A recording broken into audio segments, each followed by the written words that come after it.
Alex Eala lands in Washington like a queen for the DC Open. And to understand what that sentence actually means, you have to start with the city itself. Washington, D.C. holds the embassies of 177 countries. It is a place engineered block by block to receive people who represent somewhere else. Ambassadors land here, delegations land here, and this week, so did a 21-year-old left-handed tennis player from Manila who walks into the Mubadala City DC Open ranked 29th in the world. 29. That is the number to hold in your head for the next 17 minutes, because it changes what her arrival means. She is not landing in Washington as a curiosity. She is not landing as a wild card hoping to sneak around. According to the WTA's current rankings, Alexandra Eala is the 11th highest-ranked player in the singles field of a WTA 500 event that begins on July 27th. Footage of her arrival is circulating across Philippine sports channels, and the reception by every account has been loud, but the sound is only the surface. What you are actually hearing is the sound of a country recognizing that one of its own has walked into a room she was not invited to as a courtesy.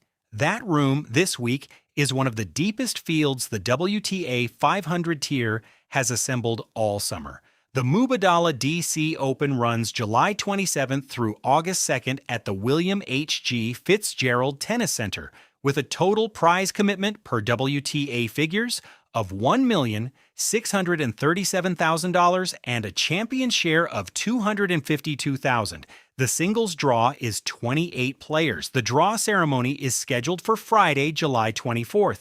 And within that draw, the WTA confirmed on July 18th that Eala will be entered not only in singles but in doubles as well, where she reunites with a name that on paper should not fit in the same sentence as hers. Venus Williams, 46 years old, 14 Grand Slam doubles titles, 22 doubles crowns overall, choosing for the second tournament in a row to walk onto a court with a 21-year-old from the Philippines.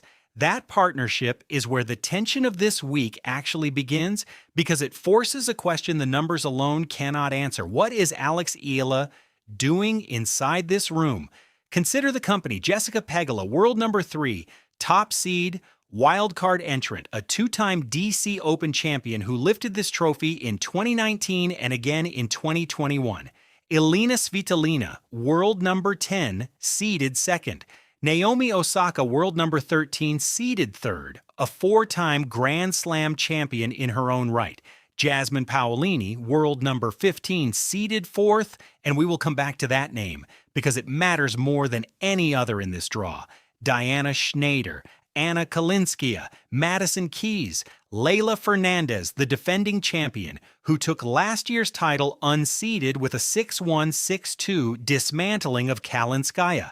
Add Zheng Qinwen on a wild card. Add Venus Williams on another. This is not a WTA 500 filler week. This is, in the phrase of one tournament preview, 6 top 20 players in a single 28-player draw. The density is closer to a Grand Slam second week than to a hard court warm-up. And the honest tension in Eala's arrival is not that she doesn't belong. It is that she is walking into that density having played 0 competitive matches in the last 3 weeks, a scheduled reset after her Wimbledon run, and having transitioned from grass, where she made a final in Eastbourne and reached the second week of a major, to a hard court in high summer humidity, where the ball behaves differently, the recovery windows are shorter, and the players she'll meet arrive from their own preparation blocks. The case for her is her form. The case for caution is her rest. Both are real. So let's talk about the stage first, because the stage is the thing that has changed. Alex Eala's ranking of 29 is not a spike. She first reached the number 29 spot on March 16th of this year, according to ABS-CBN and the Rafa Nadal Academy's own confirmation. That was 4 months ago, which means she has now spent an entire third of 2026 inside the world's top 30. She has residence there, and the residence has an address this week, a $252,000 champion's check, a stadium in a capital city, and a draw that gives her ranking points equivalent to a strong slam quarterfinal if she can find her way to the final weekend. This is not a stage she has been given. It is a stage her results have built.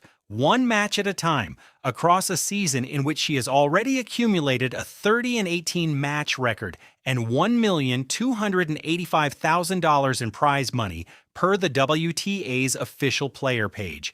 And look who else RSVP'd to that stage, because the second cluster of what makes this week matter is not about opponents. It is about a partner. When the WTA announced on July 18th that Venus Williams and Alexandra Eala would team up again in the DC Open doubles draw, the sentence read on the surface like a scheduling note. It is not a scheduling note. Venus Williams is 46 years old.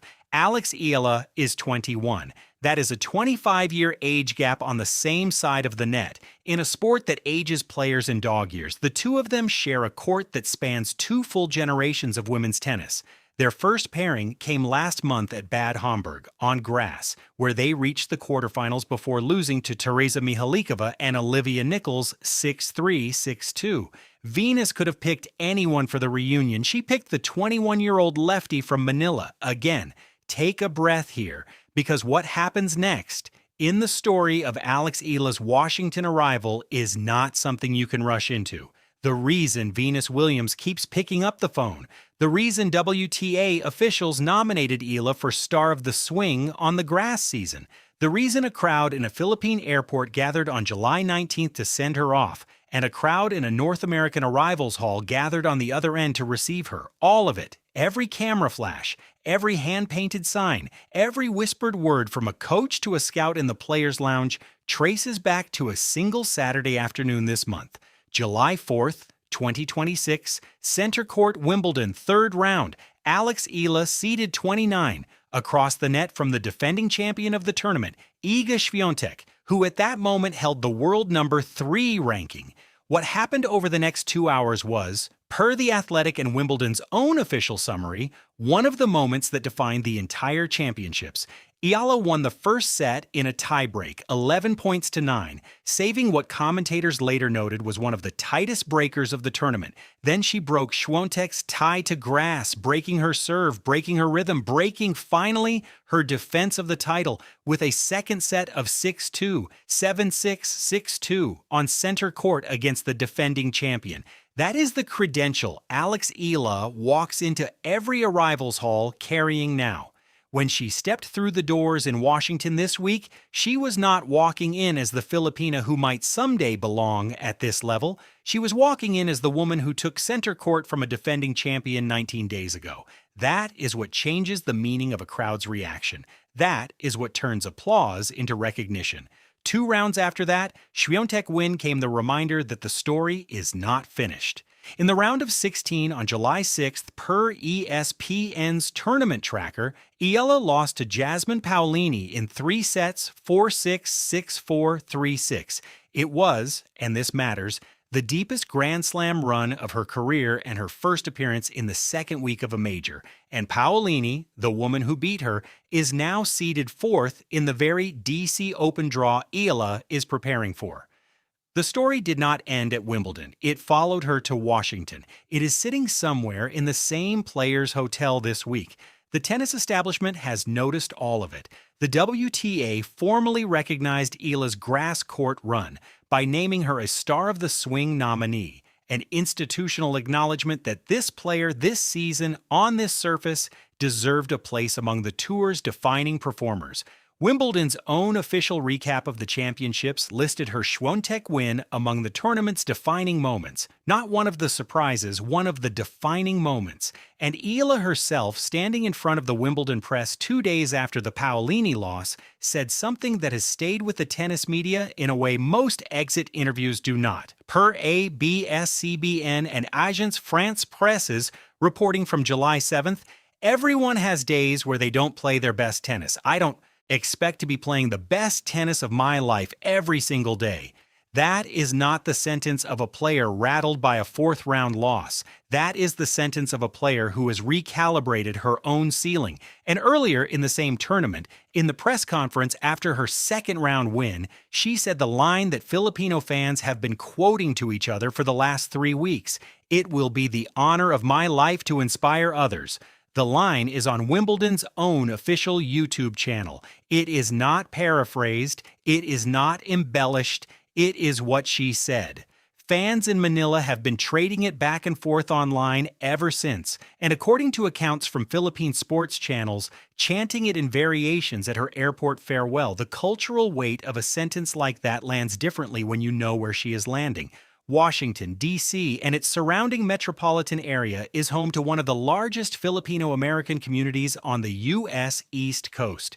The Philippine Embassy sits within the same city she is playing in this week, and in the singles draw at the William H.G. Fitzgerald Tennis Center, Alex Eala is the only player from Southeast Asia. That is not a small statistic. That is a region of nearly 700 million people, and a single player carrying its flag through the North American hardcourt swing that leads directly into the U.S. Open. There is a reason her arrival footage travels the way it does. It is not manufactured hype.